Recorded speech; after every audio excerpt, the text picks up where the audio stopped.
अंतरराष्ट्रीय युवा विद्वान, जैन दर्शन में यूनिवर्सिटी टॉप व गोल्ड मेडलिस्ट, जैन सिद्धांत एवं न्याय विषयों को सरलता से समझाने वाले, यूएसए, इंग्लैंड, ऑस्ट्रेलिया आदि अनेक देशों में जैन धर्म की महती प्रभावना करने वाले, पंडित टोडरमल पुरस्कार, युवा विद्वत रत्न आदि अनेक पुरस्कारों से सम्मानित मूर्धन्य विद्वान डॉक्टर संजीव कुमार गोधा जयपुर द्वारा जानिए धर्म का मर्म।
हरिहंत सिद्ध सूरी उपाध्याय साधु सर्व अर्थ के प्रकाशी मांगे लिख उपकारी है। तिनको स्वरूप जाने राग ते वही जो भक्ति काय को नवाई स्तुति को ऊंचाई है। धन्य धन्य तीन ही ते काज सब आज भाए कर जोड़े वारे वारे वंदना हमारी है। मंगल कल्याण सुख ऐसो हम चाहते हैं। ओ मेरी ऐसी दशा जैसी तुमदारी है। ओ मेरी ऐसी दशा जैसी तुमदारी है। ओ मेरी ऐसी दशा जैसी तुमदारी है। आप कह रहे थे सुख भोग जो है वो पुण्य ये योग्य व्यक्ति को ज्ञान में चले आ जाता है। तो जितने राजनेता हैं इनके पास में था संपत्ति बढ़ती चले आ रही है, तो ये क्या योग्य है लोग?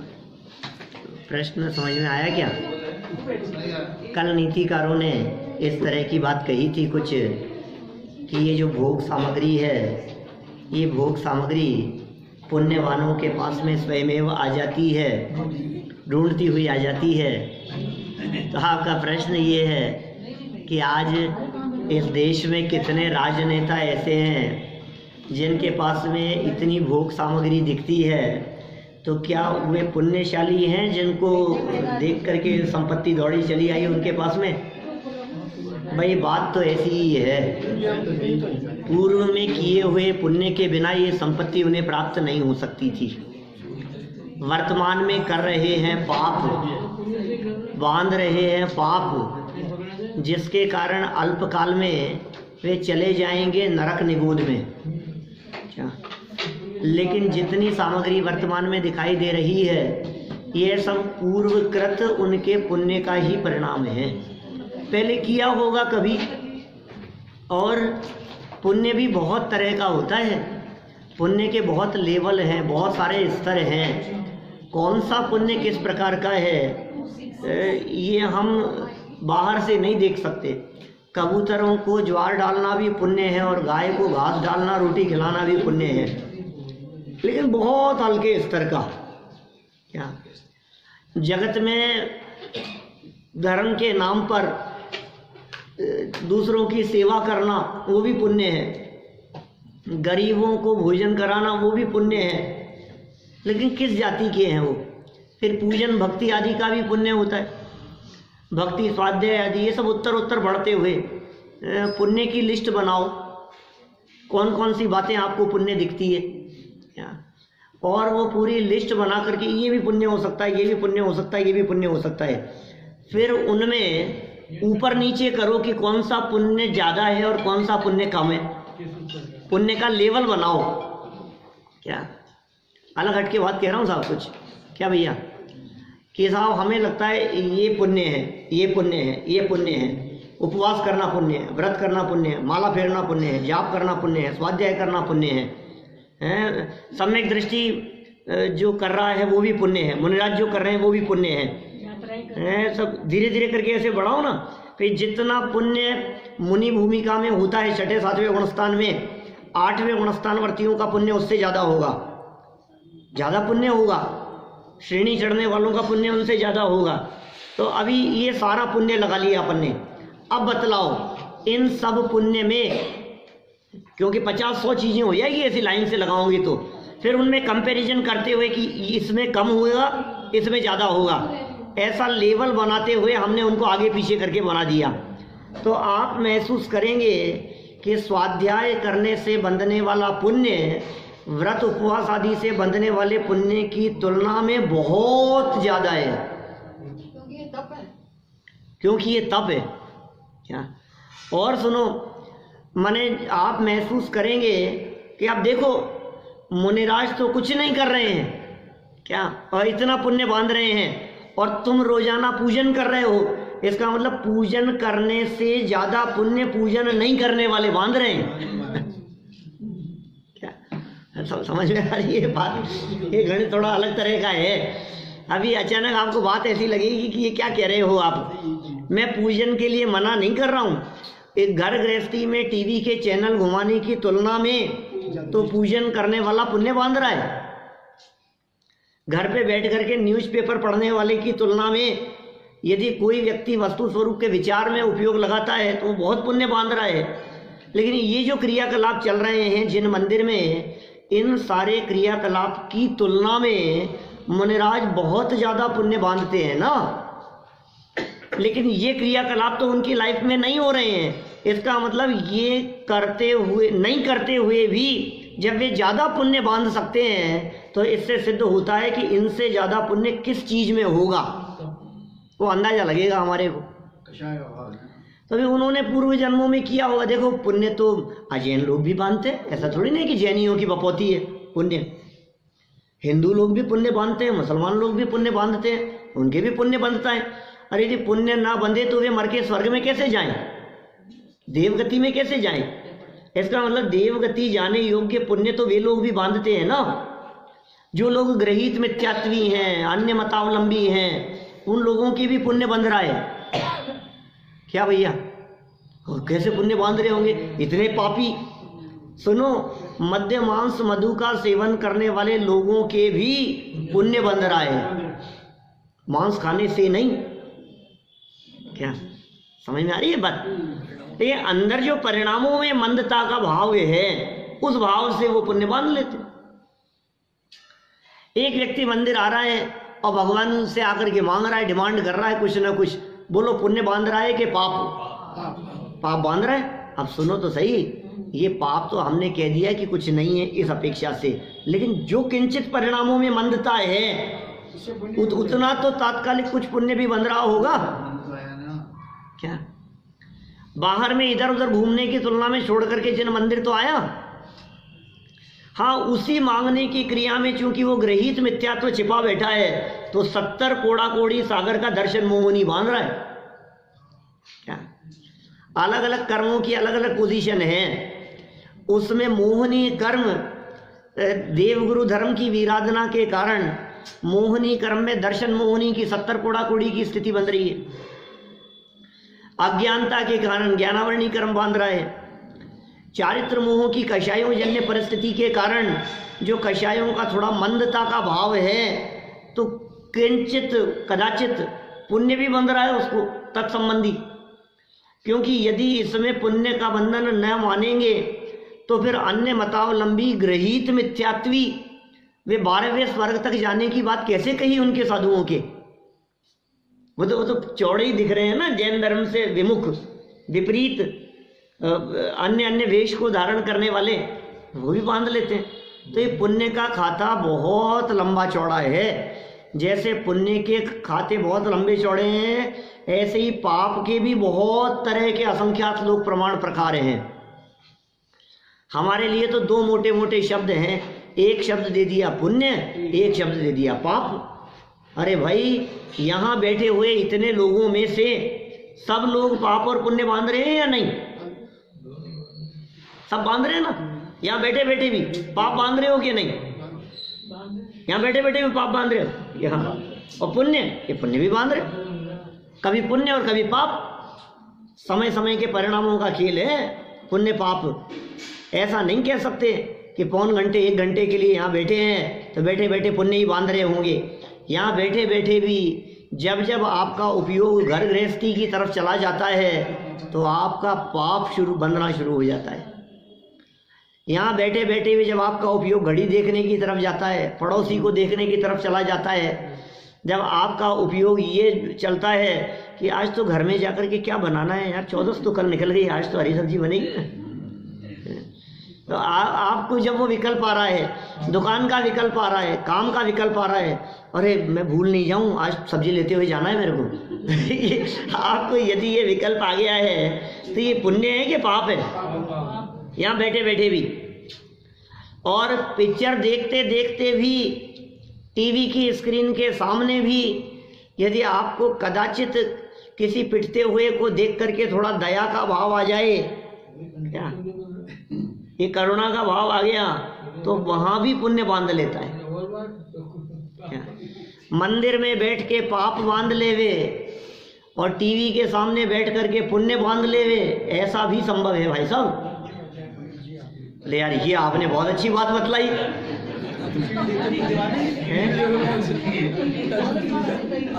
अरे ये कितनी अच्छी बात आपने कह दी, हम जबरदस्ती यहाँ टाइम। तो सुनो भाई, यहाँ बैठ करके पुण्य की मात्रा ज्यादा है, पुण्य की बाहुल्यता ज्यादा है, पुण्य के चांस ज्यादा हैं, और वहां बैठ करके तो 99% पाप के ही चांस है। समझ रहे हैं आप? माने जब टीवी के सामने बैठते हैं, जब घर में टीवी चल रही होती है और टीवी के सामने बैठे होते हैं, भले ही आप ये कहो हमने क्या पाप किया, हमने क्या गलत काम किया, हमने क्या कर लिया, बैठे हैं अब टाइम पास, अब ठीक है अब कुछ नहीं करें क्या, अब चल रही है टीवी अपने आप ही, ये पाप की मात्रा निरंतर बनती जा रही है, निरंतर बन रहा है। उसी समय आपने टीवी बंद करके अपनी भक्ति भजन चालू कर दिए, समझ लो आप मोबाइल में, तो वो पुण्य का मात्रा चालू हो गई, बदल गया। बैठे वहीं पर हैं लेकिन वो बंधन की जो धारा थी वो बदल गई। मैं तो ये कहना चाह रहा था कि चाहे राजनेता हो, चाहे जैन हो, चाहे अजैन हो, चाहे लौकिक जन हो, एक सड़क चलते रिक्शे वाले व्यक्ति हो, एक शराबी व्यक्ति हो, कोई भी किसी भी तरह के व्यक्ति हो, अरे क्यों इन लोगों की बात, एकेंद्रीय जीव भी, उसके भी पुण्य पाप कर्म का बंधन निरंतर चल रहा है। निगोदिया जीव भी, भरत चक्रवर्ती के बेटों ने, 923 पुत्रों ने, वो चक्रवर्ती के बेटे होने का पुण्य वहीं बांधा था असंगी अवस्था में, नित्य निगोद से निकले थे। नित्य निगोद से ये जीव निकलता है तो वहां आखिर क्या पुण्य करता होगा, कितनी पूजन करता होगा, कितनी भक्ति करता होगा, कितने उपवास करता होगा, कितने व्रतादिक का पालन करता होगा, बताओ निगोद में। फिर निगोद से ही निकल करके जीव 2 इंद्रिय कैसे हो जाता है? 2 इंद्रिय हो गया, लट बन गया। अब लट के जीव ने क्या पुण्य किया कि वो जीव मर करके मनुष्य हो जाए, माने मनुष्य गति में आने योग्य पुण्य, जैन कुल में आने योग्य पुण्य, ये पुण्य उसने वहां किया 2 इंद्रिय दशा में। बोली कैसे? इसका मतलब भाव तो बदल रहे हैं। कोई भी परिणाम अंतर मुहूर्त से ज्यादा पुण्य और पाप लगातार नहीं चल सकता, ये नियम है, ये सिद्धांत, ऐसा नियम है जो अकाट्य है। यदि शुद्धोपयोग में ना गए तो शर्त, कंडीशन लगा दी उसने, या तो आप चले जाओ अपनी आत्मा में। जो जीव अपनी आत्मा में नहीं गया वो जीव नियम से शुभ से अशुभ में और अशुभ से शुभ में हर अंतर्मूर्त में उसका उपयोग, उसका चित्त, उसके भाव, परिणाम, मन जो है वो बदलता रहेगा, बदलता रहेगा, बदलता रहेगा, हर अंतर्मूर्त में बदलता रहेगा नियम से। भोजन करते करते भी 1 घंटे से थाली लेकर के बैठा है, भोजन कर रहा है, पाप कर रहा है ना, भोग रहा है ना, पुण्य भी बांध ली बीच बीच में। पाप की मात्रा ज्यादा है, पाप की बाहुल्यता ज्यादा है, पुण्य की कम है। असंगी पंचेंद्रीय जीव चक्रवर्ती के बेटे होने रूप पुण्य बांध लिया। नित्य निगोद माहिते कड़ कर नर पर जाए पाए सुखदानी, समकित लही अंतर मुहूर्त में केवल पाए वरी शिवरानी। नित्य निगोद माहिते कड़ कर नर पर जाए पाई सुखदानी। फिर क्या हुआ? सम्यक्त्व लिया अंतर्मूर्त में, फिर दीक्षा ले ली, फिर दीक्षा लेकर के अंतर्मूर्त में केवल ज्ञान की प्राप्ति करके मोक्ष लक्ष्मी का वर्ण कर लिया।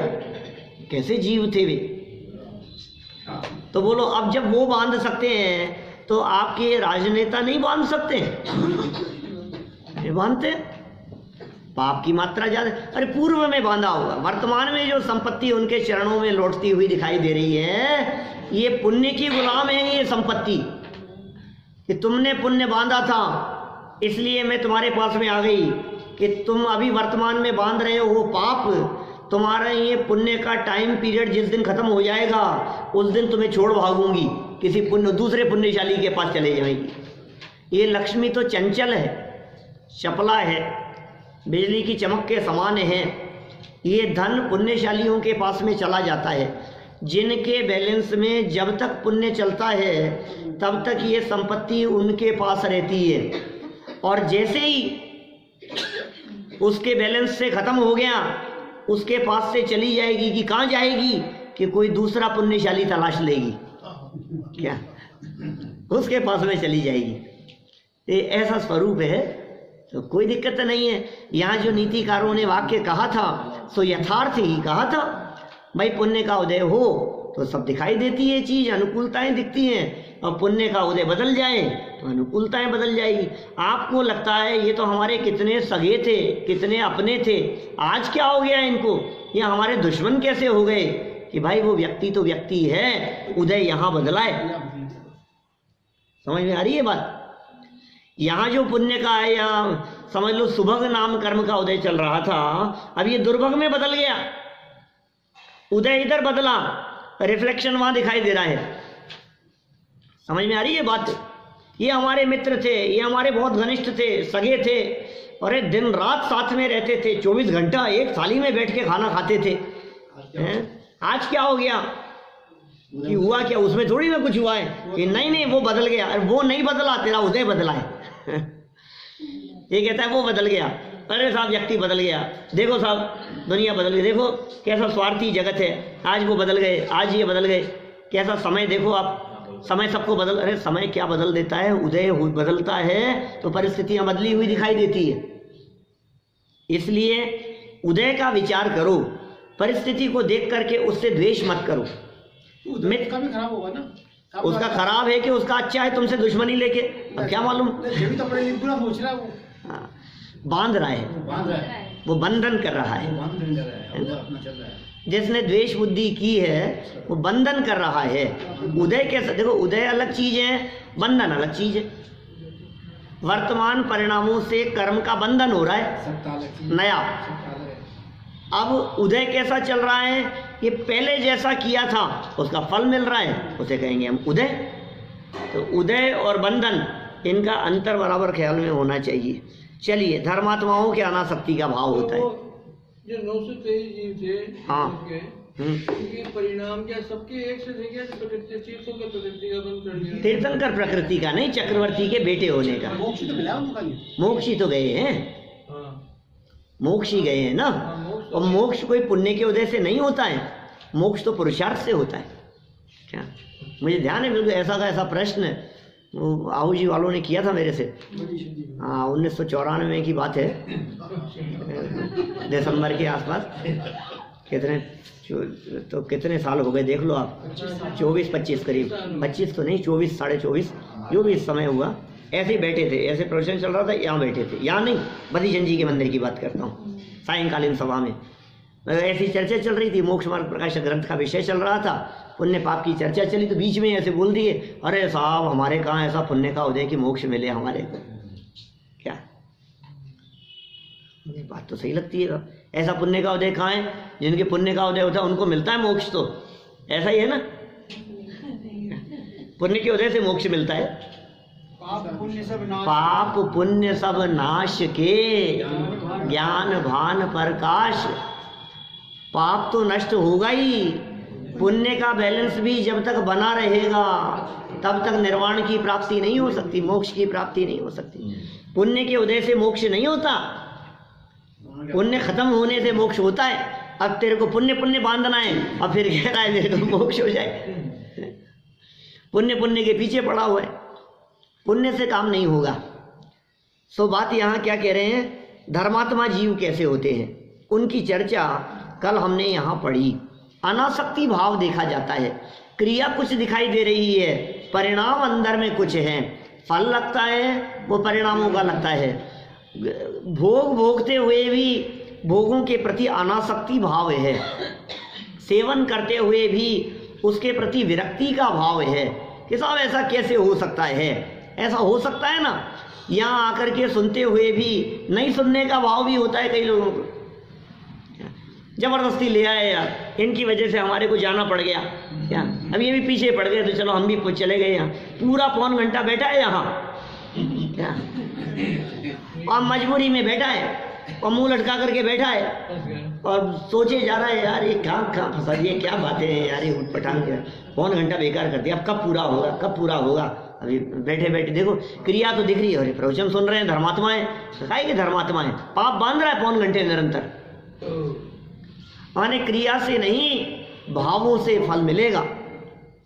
बिल्कुल कई बार ऐसी बातें की है और आप सब जानते ही हैं, क्रिया की तुलना में, माने देह की क्रिया की तुलना में वचन वो ज़्यादा फल देने वाले होते हैं, और वचनों की तुलना में जो मन वो ज़्यादा फल देने वाला होता है। हम सब जानते हैं शरीर से होने वाले पाप बहुत कम होते हैं, बहुत कम होते हैं, देह से होने वाले पाप करता ही नहीं है, इसीलिए तो एक ऐसा कह देता है मैंने क्या पाप किया, मेरी क्या गलती है, मैंने इनके साथ में, देखो पंडित जी मैंने इनके साथ में आज तक अच्छा ही अच्छा किया, उसके बावजूद आज हमारे साथ में ऐसा हो रहा है, हमने सबके लिए अच्छा अच्छा किया फिर भी हमारे साथ ही ऐसा क्यों हो रहा है। ऐसा ऐसा कहने वाले लोग मिलते हैं बहुत, तूने कुछ नहीं किया, कोई पाप नहीं किया है, किसी तरह का पाप नहीं किया, सच सच बतलाना, टीवी की स्क्रीन के सामने बैठा बैठा जो उछलता रहता है तो कह रहे मैंने कोई पाप नहीं किया। क्रिया से होने वाला पाप, मैंने किसकी हत्या कर दी, मैंने कहाँ चोरी कर ली, मैंने कहाँ डाका डाल दिया, मैंने किसी के साथ में बेईमानी अनित्य अन्याय क्या कर दिया, मैंने तो कुछ भी तो नहीं किया, कोई पाप नहीं किया, फिर भी मेरे माथे पर जबरदस्ती कि सुनो भाई तुम्हारी क्रियाएं जो पाप रूप जिसे तुम कह रहे हो वो नहीं करी, उसके पीछे क्या कारण है कि गवर्नमेंट सजा देती है, पुलिस पकड़ लेती है।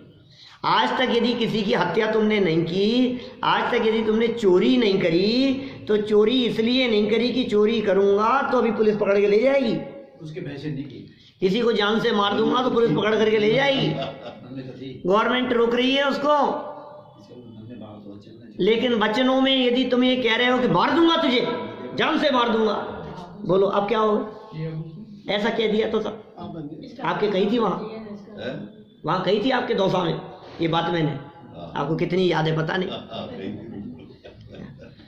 बोलो सोचो जरा, जवान से कितने लोगों को मार देते हैं, मर जा तू तो बहुत बड़ा पाप मरेगा, ध्यान रखना, पिट जाएगा। अभी माँ बच्चे को डांटते हुए बोलती है, ये जवान से जो वचन कहे जाते हैं, बोलो पुलिस में जाकर के FIR दर्ज करा देगी, ये मेरे को जान से मारने की धमकी दे रही है मेरी माँ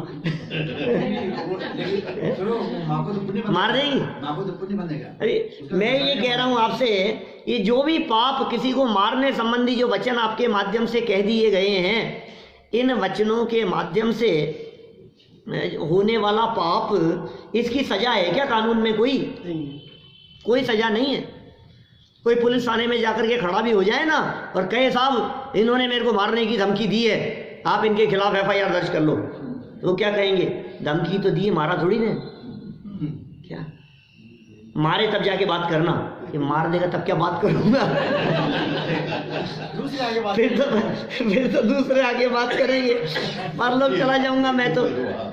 लेकिन भाई जवान का कोई पाप नहीं है। क्या दुनिया कानून की निगाह में कितने लोग कितनों के लिए क्या क्या बकते रहते हैं। रोड पर चलते हुए किसी से गाड़ी टच हो जाए, कहीं ऐसे तेज तेज चलाते हुए आप ले जा रहे हो, पीछे से लोग गालियां देते रहते हैं, मरेगा मर जाएगा, कैसी बातें कहते रहते हैं लोग। कुछ नहीं हो, जवान है। लेकिन भाई सुनो, फिर भी जवान पर कंट्रोल करने की बात भले ही कानून न कहता हो, समाज कहता है, परिवार वाले लोग कहते हैं, आस पड़ोस वाले लोग कहते हैं नहीं नहीं यार भाषा अच्छी होनी चाहिए, यार ढंग से तो बोलो यार, देखो यार आसपास में और लोग भी रहते हैं, अच्छी बात नहीं है इस तरह से चिल्लाते हो, इस तरह से बोलते हो। भाषा पर कंट्रोल रखो। वाणी पे संयम और वाणी पर कंट्रोल की बात आसपास वाले लोग कहेंगे, इसलिए सावधान रहता है। 4 आदमियों के बीच में गाली गलौच नहीं करता, मन में कितना भी आ रहा हो मन में कितने भी भाव चल रहे हो, ये कहते हैं नहीं नहीं यार अभी यहाँ मैं उल्टा सीधा बोलूंगा ना तो ये क्या कहेंगे, बोलो। दुकान पर जब ग्राहक आकर के आपसे ऊट पटांग सब फैला करके चला जाता है और आपके 15 मिनट बेकार कर दिए, ये पेपर कितने का है, ये कितने का है, इसका भाव कितना है, 80 ग्राम कितने का आएगा और 90 ग्राम कितने का होगा और ये कितना होगा, आर्ट पेपर कितने का आएगा और ये कितने का आएगा और इस कंपनी का कितना है, यार तुम तेरे को लेना है क्या, तुम माथा मत पचा। फिर भी प्यार से मुस्कुरा करके कहता है। और यदि वो जाते हुए ये कह जाए क्या कि नहीं नहीं मेरे को लेना नहीं था, मैं तो वैसे ही पूछ रहा था, क्या तो मन में कितना गुस्सा आता है बताओ मेरे को। और मन में गुस्सा आते हुए उसको जबान से क्या कहते हैं, नहीं नहीं कोई बात नहीं भाई साहब ठीक है। अब क्या कहो, अब बोलो जबान से हम उसको कितना प्यार से बोल रहे हैं। जबान से प्यार से बोलते हुए मन में तो गुस्सा आ रहा है, नहीं आधा घंटा बेकार कर दिया, काम छोड़ करके उसके पीछे लगा रहा मैं। अब क्यों नहीं किया आपने गुस्सा, इसलिए नहीं किया है कि कोई बात नहीं, पूछ के गया है, कभी तो आएगा, बिगड़ के भी क्या कर लेंगे, आज नहीं तो कल आएगा। और इसके चक्कर में दूसरे ग्राहक भी तो खड़े हैं। जबरदस्ती माहौल खराब नहीं किया जाना चाहिए। माने वचनों पर कितना कंट्रोल रखता है ये जीव, क्रिया पर कंट्रोल रखता है क्योंकि कानून सजा देगा। वचनों पर कंट्रोल रखता है क्योंकि परिवार समाज आस पड़ोस वाले हमारे बारे में फिर गलत बात करने लगेंगे, बुरी बात करेंगे, कंट्रोल रखता है। लेकिन मन पर किसका कंट्रोल है बता। मन में मैंने सोच लिया, अब किसी के बारे में गलत सोचा, अब ये इसका फल क्या होगा, क्या सोचो जरा गंभीरता से। जब मेरे मन में किसी के प्रति खोटा भाव आता है, जब मेरे मन में ये बात आ गई कि यार ये मोबाइल रखा हुआ है अभी ये भूल जाए ना तो मैं लेके चलता हूँ क्या मन में यदि ऐसा भाव आ गया तो अब इस भाव की सजा कौन देगा। आप कहेंगे कि मैं चोर हूं, नहीं कहेंगे, क्योंकि मन में आया था भाव, तो वो पता ही नहीं है किसी को, कोई मुझे चोर नहीं कहेगा। लेकिन यदि मैं ये कहूं कि यार मेरे मन में ये भाव आ रहा है कि ये इनका है ना, ये दिपेश जी ये किसका है यार, ले जाऊं क्या, तो आप कहेंगे यार कैसी बात बोल रहे हो आप मन का तो मुझे ही पता है, वचनों से कह दिया तो आप कहेंगे नहीं नहीं संजीव जी अच्छी बात नहीं है, आपको ये नहीं, ऐसा नहीं बोलना चाहिए, ऐसा नहीं सोचना चाहिए। तो मैंने वचनों पर कंट्रोल क्यों होगा, अभी क्या कह देंगे ये ठीक नहीं है, और मैं लेके ही चला जाऊं तो क्या होगा, सजा मिलेगी। जो भी सजा होनी है वो सजा होगी उसके लिए। तो कहने का अभिप्राय यह है कि क्रिया बहुत कंट्रोल में रहती है अपने आप ही, वचन भी कंट्रोल में रहते हैं, लेकिन मन में उठने वाले भाव वो किसके कंट्रोल में हैं। ये बात यहाँ कहना चाहते थे कि भाई ये क्रिया पर तो तुम्हारी दृष्टि है, लेकिन जो तुम्हारे असली में अंदर में भाव चल रहे हैं उसका क्या होगा, फल तो भावों का लगता है। जितने पाप क्रिया से होते हैं उसकी तुलना में ज़्यादा पाप आप वचनों से करते हो, और वचन से जितने पाप होते हैं उसकी तुलना में कई गुना ज़्यादा, अरे असंख्यात गुना, अनंत गुना ज़्यादा भी कहो तो वो पाप मन के माध्यम से किए जाते हैं। इसलिए भाई क्रिया से पाप न हो, इसके लिए अच्छा ये है कि वचनों में न आवे, और वचन में भी न आवे इसके लिए अच्छा है कि वो पाप मन में ही न आवे। इसलिए हमारा जनागम मन से कंट्रोल करने की बात करता है। आप मन को कंट्रोल करो तो वचन कंट्रोल होंगे, और मन और वचन कंट्रोल होगा तो क्रिया भी कंट्रोल होगी। कोई भी भाव, किसी भी तरह के भाव जब मन में नहीं समाते हैं तो वचनों में फूट पड़ते हैं। जब वचनों में भी नहीं समाते हैं तो फिर उस रूप कार्य होता हुआ दिखाई देता है। मैं बहुत दिन से सोच रहा था आपको कुछ कहने की, तो सोचते सोचते कई दिन हो गए ना, अब जब वो मन में भाव यहाँ तक आ गए, नहीं समा सके, तो फिर वाणी में वो बात निकल ही गई। क्या मैं सोच तो रहा था कि नहीं कहूँ नहीं कहूँ नहीं कहूँ, लेकिन वो मन में इतना भरा था कि वो जवान पे आ गई, वो रुक नहीं सका। कितने सुंदर वाक्य थे ये कैसे नीतिकार हमारे को ये शिक्षा दे रहे हैं, भाई परिणामों को संभालो, परिणामों को देखो। परिणामों में जमीन आसमान का अंतर है। ज्ञानी और अज्ञानी जीव के परिणामों में जमीन आसमान के अंतर की चर्चा हुई। कितना अंतर है, क्रिया एक जैसी दिख रही है। कैसे वाक्य लिखे थे, भोग भोगने की बाह्य क्रिया तो देखने में एक सी ही लगती है, परिणाम तो दर्शनावर्णीय कर्मों का उदय है ना? नहीं, ऐसा नहीं है। परिणाम तो वर्तमान है हमारे, अभी अभी किसी के उदय से नहीं है। उदय से संयोग मिलते हैं, उदय से सिर्फ परिस्थितियां बनती है, उदय सिर्फ बाहर में प्रभाव दिखाते हैं। अंदर में जो हो रहा है ये उदय जन्य नहीं है, ये वर्तमान में हमारा किया हुआ है, हम जो कर रहे हैं। इसलिए इतने सारे विचार आते रहते हैं, ये सब क्या है? इतने सारे विचार आते हैं तो करो, और बुद्धिपूर्वक अपने उन विचारों को कंट्रोल करो। बुद्धिपूर्वक जनवाणी के अवलंबन से, तत्व ज्ञान के अवलंबन से, वेद विज्ञान के अभ्यास करते हुए आप रोको अपने उन परिणामों को। जितना संभव हो सके, जैसा संभव हो सके, कंट्रोल करने का प्रयास तो करना ही पड़ेगा ना। बुद्धिपूर्वक स्वाध्याय करने के लिए बैठो, बुद्धिपूर्वक हाथ पर हाथ धर के आंख बंद करके वस्तु स्वरूप का विचार करने के लिए बैठो। मैंने क्या पढ़ा है, क्या सुना है, मैं कौन हूँ, मेरा क्या स्वरूप है, ये चरित्र कैसे बन रहा है, ये जो परिणाम होते हैं इन परिणामों का क्या फल होगा, इसके बारे में विचार करो। हर समय के विचारों को, भावों को तोलने का और टटोलने का प्रयास करो।